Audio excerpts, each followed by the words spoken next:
कहानी की शुरुआत होती है साल 2092 में, जहां धरती पर प्रदूषण की वजह से सभी पेड़ पौधे सूख गए थे। तब यूटीएस नाम की एक ऑर्गेनाइजेशन ने अमीर लोगों के रहने के लिए धरती के बाहर एक कॉम्प्लेक्स बना दिया। वहीं बेचारे गरीब लोगों को धरती पर ही गंदी हवा में रहना पड़ रहा था। वहीं दूसरी ओर यूटीएस का फाउंडर सुलेवन मार्स पर आर्टिफिशियल पेड़ पौधे उगाकर उसे नई धरती बनाना चाहता था। इसी के साथ इन प्रोजेक्ट से पैदा होने वाला कूड़ा करकट, जिसे डेब्रिस कहते हैं, वो अंतरिक्ष में गोलियों की तरह उड़ता रहता है और इसे साफ करने के लिए स्पेस स्वीपर्स नाम के कर्मचारियों को अपनी जान पर खेलना पड़ता है और बदले में वो बेचारे इन डेब्रिस को बेचकर अपना गुजारा करते हैं। फिर अगले दिन हम देखते हैं कि काफी बड़ा डेब्रिस एक सैटेलाइट से टकरा गया और जल्द ही स्पेस स्वीपर्स की टीम अपनी शिप्स पर उसे रोकने निकली। पर तभी अचानक विक्ट्री नाम की एक शिप ने उनका रास्ता रोक लिया। तब बब्स नाम के एक रोबोट ने शिप के ऊपर खड़े होकर रस्सी फेंकी, जो सीधा उसी डेब्रिस से जुड़ गई। इस जहाज पर टाई हो, जैंग और टाइगर नाम के 3 लोग और भी मौजूद थे और सभी स्पेस स्वीपर्स में इन चारों की सबसे जबरदस्त टीम थी और वो जल्दी से डेब्रिस को अपने कंट्रोल में लेकर बाकी सबसे बचते बचाते फैक्ट्री में पहुंचे, जहां सारे कूड़े करकट को तोड़कर उससे अलग अलग चीजें बनाई जाती थी। दरअसल टाई हो की बेटी उससे बिछड़ गई थी और वो उसे ढूंढने के लिए हर मुमकिन कोशिश कर रहा था। उसने सरकारी अफसर को अपने बचे खुचे चावल के दाने दिए ताकि वो मॉर्ग में आई हुई नई लाशें देख सके। वो अक्सर ऐसा करता था और इस बार भी ये लाश उसकी बेटी की नहीं थी। ताइहो ने जो भी मशीन इकट्ठा की उन्हें बेच दिया, मगर उसके बहुत ही कम पैसे मिले। आखिरकार उनकी टीम अब भी घाटे में ही चल रही थी। ये देखकर ताइहो को गुस्सा आ गया, मगर क्लर्क ने उसे चाकू दिखाकर शांत बैठने को कहा। तभी उन्होंने टीवी पर खबर देखी कि डोरोथी नाम का एक एंड्रॉइड रोबोट चोरी हो गया है, जिसे ब्लैक फॉक्सेस नाम के विरोधियों ने यूटीएस ऑफिस से चुरा लिया था। ये लड़की जैसा दिखने वाला रोबोट बेहद मासूम सा लगता था, मगर इसके अंदर बहुत ही खतरनाक हथियार छुपाए गए थे। इसीलिए लोगों को इसे देखते ही पुलिस को खबर करने की सूचना दी गई, मगर ताइहो ने ज्यादा ध्यान नहीं दिया और वहाँ से निकल गया। उस शाम विक्ट्री ग्रुप के लोग अपने कर्ज को लेकर काफी परेशान थे। जल्द ही फ्रस्ट्रेशन की वजह से वो आपस में ही लड़ने लग गए, लेकिन बब्स ने अपने पैसे एक डिब्बे में छुपा कर रख लिए। असल में सिर्फ वही एक थी जो लगातार पैसे जोड़ रही थी, क्योंकि वो इन पैसों से अपने शरीर पर सिंथेटिक स्किन लगवाना चाहती थी ताकि वो भी इंसानों जैसी दिख सके। इसके बाद सारे क्रू ने आज के डेब्रिस की जांच की तो पता चला कि ये एक टूटी हुई शिप थी और ये ऐसी जगह से आई थी जहां कई सारे नैनोबॉट्स मौजूद थे। नैनोबॉट्स उन मशीन को कहते हैं जो लोहे जैसे मेटल तक को चबा जाएं। जल्द ही शिप की लाइट्स चालू हो गई तो उन्होंने इसका कार्गो बॉक्स खोला, जिसमें से कुछ एयर बैग्स बाहर निकले। तभी उनके बीच उन्होंने डोरोथी को छिपते हुए देखा तो उनके होश ही उड़ गए। वो उसे बाहर निकालकर विक्ट्री शिप में ले आए और ताइहो को उसे देखकर बस अपनी बेटी याद आ रही थी। तभी टीवी पर उसके लापता होने की खबर फिर से आई और अचानक सारा क्रू डर गया, क्योंकि उन्हें पता चल चुका था कि डोरोथी असल में एक हथियार है। जैसे ही डोरोथी ने अपना मुंह खोला तो सब डर कर इधर उधर भागे, लेकिन वो तो सिर्फ छींक रही थी। तब वो सभी अपने अपने कमरे में भाग गए और आगे के बारे में सोचने लगे। फिर ताइहो ने बाहर आकर उसे बांधने की कोशिश की, मगर जैसे ही वो आगे बढ़ी तो ताइहो डर कर किसी मेटल के पीछे छुप गया। तभी उसकी नजर डोरोथी के बैग पर पड़ी और वो उसे उठाकर अपने कमरे में आ गया। उसमें एक फोन मिला जिसमें डॉक्टर कैंग नाम के एक आदमी की कई मिस कॉल थी। साथ ही डॉक्टर कैंग के नाम से यूटीएस के कुछ कागजात भी थे। खैर अब क्रू ने उस इलाके में जाने का फैसला किया जहां कोई नहीं रहता था, लेकिन फिर वो डोरोथी को अकेला छोड़कर शिप से भाग गए। तब हम देखते हैं कि डोरोथी के पास ऐसी शक्ति थी जिससे वो मरे हुए पौधों को भी जिंदा कर सकती थी। उधर बाकी के क्रू मेंबर्स एक बार में जाकर सोच रहे थे कि आखिर आगे क्या किया जाए। टाइगर ने पुलिस को डोरोथी के बारे में खबर करने की कोशिश की, मगर कोई जवाब नहीं आया। तब ताइहो ने कहा कि अगर वो डोरोथी को वापस ब्लैक फॉक्सेस के हवाले कर दें तो उन्हें ज्यादा पैसे मिल जाएंगे। फिर ताइहो ने एक मशीन निकाली जिससे उसकी आवाज बदल गई और उसने डॉक्टर कैंग को फोन करके डोरोथी की एक वीडियो भेजी और कहा कि डोरोथी को वापस पाने के लिए उन्हें $2 मिलियन देने होंगे। कैंग ने तुरंत फिरौती देने के लिए हाँ कर दी और उन्होंने आज ही मिलने का फैसला किया। अब पूरा क्रू जाने के लिए तैयार हो गया, पर तभी कंप्यूटर में अलार्म बजा, जिसका मतलब था कि पुलिस वहाँ आ रही है। उन्होंने फटाफट अपने खास कपड़े उतारे और डोरोथी को छुपाकर अपना अपना काम करने का नाटक करने लगे। एक पुलिस वाले ने वहाँ आकर पूछा कि उसे इस शिप से फोन आया था, तो टाइगर ने उसे दरवाजे के पीछे इशारा किया। अब पुलिस वाला हाथ में बंदूक लिए अंदर घुसा, लेकिन डोरोथी भी एक जगह से दूसरी जगह घूमते हुए बच गई। उस वक्त ताइहो ने बब्स के बचाए हुए पैसे निकालकर पुलिस वालों को देने की कोशिश की, मगर पुलिस वाले ने उसे धक्का दे दिया। लेकिन पैसे अब भी पुलिस वाले के हाथ में थे और बब्स ने सब कुछ रिकॉर्ड कर लिया था। इसलिए जैंग ने पुलिस वाले की शिकायत करने की धमकी दी। ये सुनकर पुलिस वाले को जाना पड़ा और फिर ताइहो और टाइगर अपना भेष बदल कर एक क्लब में पहुँचे, जहाँ वो डॉक्टर कैंग से मिलने वाले थे। टाइगर ने डोरोथी को एक बैग में सुरक्षित रखा था और ताइहो कैंग से मिलने आगे गया। तभी हम देखते हैं कि थोड़ी सी दूर एक बालकनी में कुछ गार्ड्स निशाना लगाने को तैयार खड़े थे। इधर कैंग ने टाइगर और ताइहो को पैसों का बैग दिया, लेकिन जब उन्होंने बैग खोला तो पता चला कि डोरोथी तो भाग गई थी। डोरोथी अब डांस फ्लोर पर जा पहुंची थी और वहां जब लोगों ने उसे देखा तो सभी वहां जमे रह गए। तभी सबके डिवाइसेस पर डोरोथी के लापता होने की खबर आई और सभी डर कर पीछे हट गए। उसी पल गार्ड्स ने वहां धुआंधार गोलीबारी शुरू कर दी, मगर ताइहो ने अपनी जान पर खेलकर डोरोथी को बचाया। तभी वहां अफरा तफरी मच गई और डॉक्टर कैंग डोरोथी तक पहुंचने की कोशिश कर रहा था, मगर लोग उसे आगे आने ही नहीं दे रहे थे। इधर ताइहो और टाइगर कैंग को ढूंढ रहे थे कि तभी एक गार्ड ने उस पर गोली चला दी, मगर डोरोथी ने अपनी पावर से उनके आसपास एक शील्ड बना दी, जिससे कोई भी गोली उन तक पहुंच ही नहीं पाई। मगर गार्ड्स भी अंत तक गोलीबारी करते रहे और उन्हें लग रहा था कि उन्होंने सबको मार दिया है। मगर टाइगर और ताइहो तो डोरोथी को साथ लेकर विक्ट्री शिप में भाग गए थे। अब उनकी शिप की मरम्मत होने वाली थी, इसीलिए उन्हें फैक्ट्री में ही रहना होगा। जब वो वापस पहुंचे तो जैंग ने उन पर बहुत गुस्सा किया, क्योंकि वो डोरोथी को वापस नहीं लौटा सके थे। फिर जैंग ने डोरोथी का फोन तोड़ दिया, क्योंकि उसके हिसाब से गार्ड्स उसके फोन को ट्रैक करके ही क्लब में पहुंचे होंगे, लेकिन उसने कैंग का नंबर पहले ही सेव कर लिया था। वहीं दूसरी ओर सुलिवन ने अपने साइंटिस्ट की टीम के साथ नैनोबॉट्स के बारे में बातचीत की, जो मार्स पर पेड़ पौधे और समुद्र बनाने की कोशिश कर रहे थे। तभी किसी ने उसे डॉर्थी के गॉगल्स दिए तो वो गुस्से में आ गया। उसने अपनी टीम से कहा कि उनका प्रोजेक्ट तभी सक्सेसफुल होगा जब वो धरती पर जिंदा रहने की उम्मीद ही मिटा देंगे। तभी अचानक उसकी नाड़ियां काले रंग की हो गई और वो दर्द से कराहने लगा। इधर कुछ समय बाद डोरोथी ने ताइहो से कैंची मांगी और पौधे पर उगे नए टमाटर तोड़ने लगी। ये देखकर ताइहो बेहद खुश हुआ और वो डोरोथी के साथ ये टमाटर बाकी स्वीपर्स को बेचने निकल पड़ा।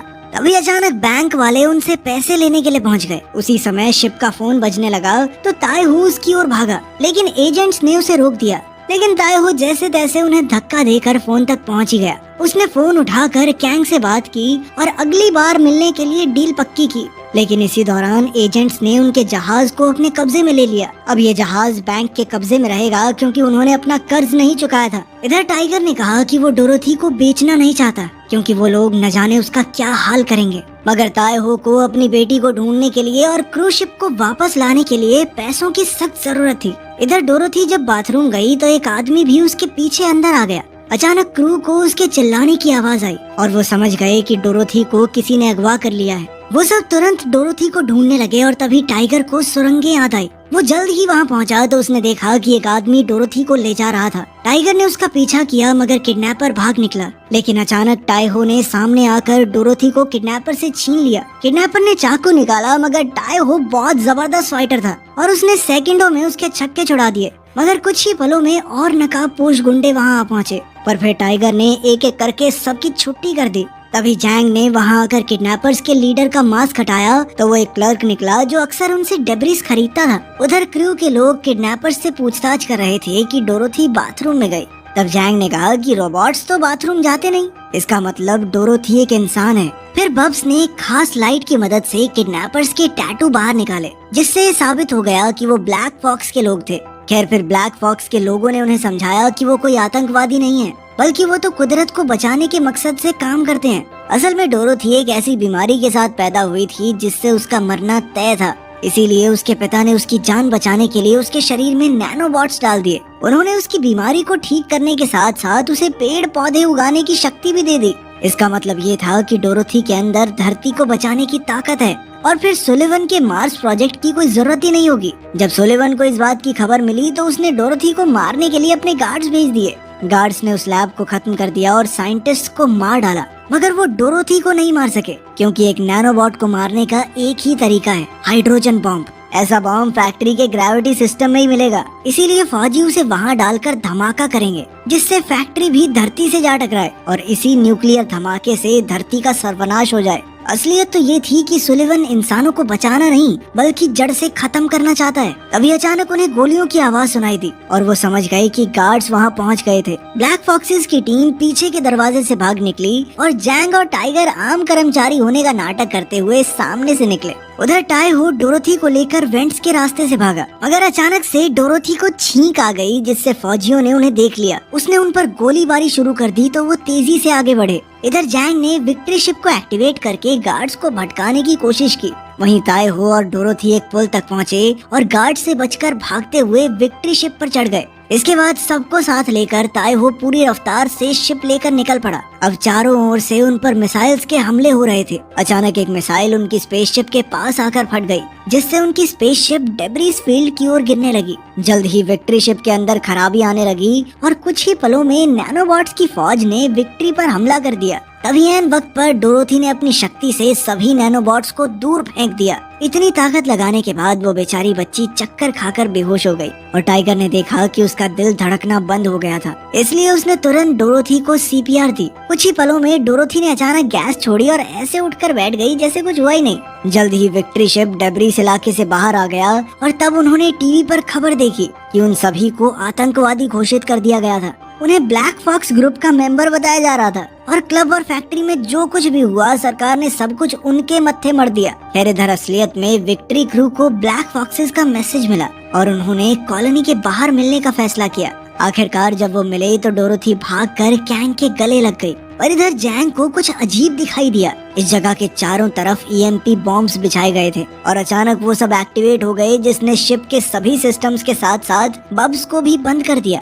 उसी समय फौजी विक्ट्री शिप में आ घुसे और उन्होंने फॉक्सेस पर धुआंधार गोलीबारी कर दी। फिर उन्होंने डोरोथी को अपने कब्जे में लिया तो जैंग और उसके क्रू ने उसे बचाने की कोशिश की, मगर फौजियों ने उन्हें धूल चटा दी। अब जैंग, टाइगर और ताई हो को गिरफ्तार कर लिया गया, जबकि कैंग और बाकी ब्लैक फॉक्सेस मारे गए। जल्द ही सुलिवन वहां आ पहुंचा और उसने जैंग के मुंह में जबरदस्ती हाथ डालकर एक माइक्रो केमिकल बॉम्ब निकाला ताकि जैंग के पास बलिदान देने का ऑप्शन न रहे। हालांकि जैंग, टाइगर और ताई हो तीनों उसके दुश्मन थे, मगर उसने उनमें से किसी को भी मारा नहीं, बल्कि उसने डोरोथी की कीमत लगाकर ढेर सारे पैसे उनके सामने फेंक दिए और ताई हो का मजाक उड़ाकर कहने लगा कि अब इन पैसों से वो अपनी खोई हुई बेटी को ढूंढ सकता है। इसके बाद सुलिवन ने अपने आदमियों को हुक्म दिया कि डोरोथी को फैक्ट्री में बंद करके उसे सीधा धरती से टकरवा दो। इसके बाद सुलिवन ने घोषणा की कि मार्स पर जीवन संभव हो गया है, अब वहाँ का वातावरण सही है, इंसान वहाँ जाके रह सकते हैं। वहीं दूसरी तरफ विक्ट्री शिप में ताई हो अपने हिस्से के पैसे इकट्ठे कर रहा था और बाकियों ने इस हराम के पैसे को हाथ लगाने से साफ मना कर दिया, बल्कि वो तो कैसे भी करके डोरोथी की जान बचाना चाहते थे। ताई हो ने उन्हें कहा कि इसमें वो भी जिंदा नहीं बच पाएंगे, मगर उन्हें इस बात की कोई परवाह नहीं थी। जब डोरोथी को हाइड्रोजन बॉम्ब से बांधा गया, ताई हो सर्च कंपनी के पास गया और उन्हें अपनी बेटी को ढूंढने के लिए पैसे दिए। इंतजार करते हुए उसने अपनी बेटी की पुरानी चीजें देखी, जिनके अंदर उसके लिए प्यार भरे शब्द लिखे हुए थे, जबकि उन दिनों तो वो बस एक शराबी था जो अपनी बेटी को इग्नोर करता था। वो चिट्ठियां पढ़कर उसे जल्द ही एहसास हो गया कि वो गलत कर रहा है। टाई हो तुरंत वापस विक्ट्री शिप पर भाग आया और डोरोथी को बचाने के लिए सबकी मदद करने के लिए तैयार हो गया। टाई हो अब जहाज को जितनी तेज हो सकता था उतना उड़ा रहा था। वहीं जैंग ने अपने पुराने दिनों वाली गन निकाली और शिप के बाहर खड़े होकर आने वाले सोल्जर्स पर फायरिंग करनी शुरू कर दी। वो सबको संभाल नहीं पा रही थी तो बब्स ने बाहर आकर उसकी मदद की, लेकिन अब एक खतरनाक मिसाइल उनके पीछे आ रही थी। अब ताई हो ने जहाज को फुल स्पीड में उड़ाना शुरू कर दिया। ऐसा लग रहा था मानो वो धरती से टकराने वाला है, लेकिन फिर ऐन वक्त पर सीधा कर दिया। उनका पीछा करती हुई मिसाइल्स इतनी तेज नहीं थी और वो अर्थ की ग्रेविटी की चपेट में आ गई। कुछ जहाज अभी भी उनका पीछा कर रहे थे, लेकिन वो अपनी शिप को तेजी से दौड़ाकर टाइम पर फैक्ट्री में एंटर कर गए। वो सभी जल्दी से ग्रेविटी चेंबर में घुसे और डोरोथी को बचा लिया। जैंग ने बम की प्रोग्रामिंग को चेक किया तो पता चला कि डेटोनेटर उसके अंदर ही है, इसीलिए अगर वो उसे हैक करने की कोशिश भी करेगी तो बम फट जाएगा। उन्हें समय रहते डोरोथी को इस बम से 5000 किलोमीटर दूर ले जाना होगा ताकि शॉक वेव्स उसके नैनोबॉट्स को खराब न कर दें। पर तभी एक सोल्जर वहां आ गया जिसने जल्दी से ताई हो और जैंग को बेहोश कर दिया। टाइगर ने डोरोथी से कहा कि जल्दी से शिप पर वापस भागो, जबकि बब्स उस सोल्जर से लड़ने की कोशिश कर रही थी, लेकिन उस सोल्जर ने उसे भी हरा दिया। लेकिन फिर टाइगर ने उस सोल्जर को एक कॉरिडोर में धक्का दिया और पीछे से दरवाजा लॉक कर दिया। पूरी ताकत लगाने के बावजूद भी टाइगर उस सोल्जर से नहीं जीत पाया। आखिरकार टाइगर ने हैच खोल दिया, जिस वजह से प्रेशर चेंज की वजह से वो दोनों बाहर खींचे गए। वो सोल्जर बहुत ताकतवर था, मगर टाइगर ने अपने दिमाग से उसे मात दे ही दी। वो सब वहाँ से निकलने को तैयार थे, पर तभी उन्हें पता चला कि अटैक ड्रोन्स आ रहे हैं। अब जैंग ने दूसरे स्वीपर्स के साथ बात की और सुलिवन के इरादे बताते हुए उनसे मदद मांगी। जैंग ने जहाज को फैक्ट्री से जल्द बाहर निकाला, साथ ही ज्यादा से ज्यादा ड्रोन्स को शूट भी कर दिया। जब वो बाहर आए तो उन्होंने देखा कि सारे फैक्ट्री वर्कर्स और दूसरे स्वीपर्स अपनी शिप्स में इंतजार कर रहे थे। मिलकर काम करते हुए स्वीपर्स ने शानदार निशानों के साथ एक के बाद एक ड्रोन्स गिराने शुरू कर दिए, जिससे जैंग और उसके क्रू को जल्द से जल्द डोरोथी को बचाने के लिए उड़ने का मौका मिल गया। इसी बीच सुलिवन ने जो कुछ भी कहा था उसकी एक रिकॉर्डिंग न्यूज चैनल्स को भेज दी गई और अब पूरी इंसानियत को उसका सच पता चल गया था। गुस्से से भरा सुलिवन अपनी शिप में निकल पड़ा और विक्ट्री शिप को ढूंढकर उन्हें रोकने के लिए फायरिंग शुरू कर दी। जैंग दुश्मनों पर फायरिंग कर रही थी, जबकि ताई हो फुल स्पीड में शिप को उड़ा रहा था। अचानक ही कुछ भारी चीजें आकर जैंग के ऊपर गिर गई, जिस वजह से वो फंस गई। और वहीं सुलिवन ने एक मैकेनिकल आर्म से विक्ट्री जहाज पर हमला कर दिया, जिससे जैंग जहाज से दूर फ्लोट होने लगी। फिर सुलिवन विक्ट्री के ऊपर चढ़ गया और बब्स ने उसे रोकने की कोशिश की, लेकिन सुलिवन ने उसे 2 हिस्सों में काट डाला। घायल जैंग ने किसी तरह शिप को पकड़ा और बूस्टर सिस्टम तक पहुंच गई, जिसे उसने सही समय पर एक्टिवेट कर दिया, जिससे जहाज अचानक बहुत तेज उड़ने लगा और सुलिवन नीचे गिर गया। लेकिन बूस्टर भी ज्यादा देर तक नहीं चला और सुलिवन फिर से विक्ट्री तक पहुंच गया। अपनी मैकेनिकल आर्म की मदद से उसने जहाज को तोड़कर खोल दिया, लेकिन फिर ये देखकर वो हैरान रह गया कि अंदर तो बम था। असल में वो सब फैक्ट्री से निकलते समय बम को अपने साथ ले आए थे और उड़ान भरने से पहले डोरोथी को दूसरे स्वीपर्स के पास छोड़ दिया था। इस तरह उन्होंने सुलिवन को चकमा देकर डोरोथी को बचा लिया था, चाहे सब में उनकी जान क्यों न चली जाए। बाकी सब लोग आंसुओं के साथ ये सब देख रहे थे। जैसे ही बम फटा तो उसके साथ साथ बाकी क्रू मेंबर्स भी मारे गए, लेकिन तभी अचानक डोरोथी अपनी पावर्स की मदद से नैनोबॉट्स को कंट्रोल करती है। नैनोबॉट्स ने विक्ट्री जहाज के सबसे बड़े टुकड़े को एकदम सुरक्षित रखते हुए उस धमाके से बाहर निकाल दिया और क्रू के सभी लोग अभी भी अंदर जिंदा बच गए थे। अंत में वो सभी डोरोथी के साथ एक खुशहाल परिवार की तरह रहने लगे और पृथ्वी फिर से हरी भरी हो गई। वीडियो पसंद आई तो लाइक कर देना, चैनल को सब्सक्राइब कर लेना। मिलते हैं अगली वीडियो में।